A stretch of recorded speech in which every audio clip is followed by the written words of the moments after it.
So inspired by last week, I went in and looked up some more games just that I thought might be interesting to you, just as like to keep your brain sharp, to have fun. So I'm going to show you two that I found that I like a lot. So this one is called, you'll see it right here. It's this sort of dark blue one on the right. It's called Wordscapes Search. There's a Wordscapes that's a different thing too, but I kind of like the word search one. It's like a word search. So, it's got sort of a way of playing it that I'm used to. Okay, so what this is, I'm going to go to level 4 because I've already played a little bit. So what this is it's like a word search. So it gives you words that you're looking for. So let's see, again, so like camp. So you're going to look for camp and highlight it. We're going to look for daisy, so they can be backwards and sideways and diagonal. All right, so now it's doing what I just did. So we just found the word camp. We just found the word daisy. All right, so you go through and do it like a regular word search. And then the other thing you can do here is this little rotate button right here. You can turn it around so you can see it from a different angle. So if you want to move it to see things better, you can go whoop and move it around.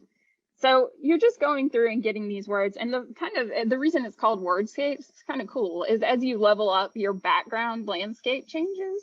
So it's like got the forest, it's got like a field, it's got all these different backgrounds. So the higher you go, you get different backgrounds. So it gets more difficult as it goes on. But it's not, overall, it's not a super hard puzzle, which is why it's kind of like relaxing, I think. It's enough to sort of make your brain work. It's one of those that's meant to be challenging without being so much that it makes you frustrated. All right, so it eventually got through and showed you my coins at the end there, and after that it moved me up to a lake background. Here's another one that I think is really quite cool. Stacker Mahjong 3D. Here it comes. So if you've ever played Mahjong before, this is like a tile matching game, okay? So this is a really interesting one because it actually does this whole 3D thing and you get to swirl it around and stuff. It's very cool looking. So we're just gonna play standard on here.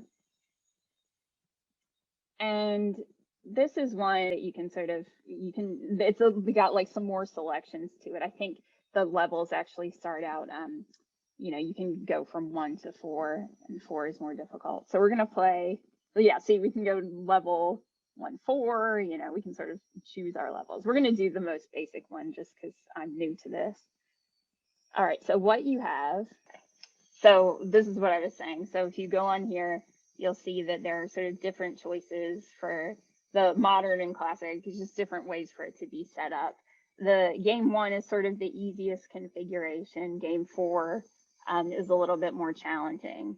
So like I said, I'm gonna go to level 1 because I'm new to this. This is a new thing for me. So that is what it looks like, okay? So it's like, well, it's this big old pile of stuff. So what you can do is you can sort of move it around so you can see all the different tiles, and you'll see that they have Chinese characters on them. They tell you what the numbers are. Some of them are pictures, some of them are characters, some are numbers. So what you're trying to do here is you're trying to match 2 tiles to each other, but the trick is that you can't match any of the tiles that are like locked in by other blocks. Okay, so what you want to do is you can grab the thing with your finger and drag it around so you can see all the different sides of it. So let's say you see on the left hand side we have these like 6, these 2, there are 2 blocks that have 8 of these. There we go, there it's moving. That's how you move it around. So you just take your finger and move it. So we have, okay, let's see what we want. So we can match this 9 and this 9 because they're not locked in. But what you're trying to do, again, you see this black and green, this one with the black and green right here, and the one with the black and green right here. You can match those 2 because they're not locked in by other tiles. if you see something like this, this star that's in the green one, you can't match that to anything until you've cleared one of the tiles on the left or the right. So that's the sort of trick to it, is if one is stuck in by other blocks, it's not free to be matched to another one. Okay, so you're looking for ones that are sort of on the outer edges of this to match. And so you go through this until it's not dissimilar from the matching game we looked at last time, but it's you're going through it until you run out. So once you're out of tiles, then you move on to the next level. And this is a game that people play, you know, in person, that, you know, with tiles, and it originated in China. And this is just a way to play it online. All right, so look, we're gonna match this 5 here with this 5 here. And because they're not held in by other tiles, they're both free to use. So we're gonna do 5 and 5. So you'll see them highlight and they disappear. And you can download it and play around with it a little bit yourself. It's really easy, and it actually has instructions on here that tell you how to do it. I mean, it's easy to learn. It gets complicated as you do it, but it's easy to figure out sort of what you're supposed to do. I like too that it has the characters on there as well, so you get sort of familiar with them.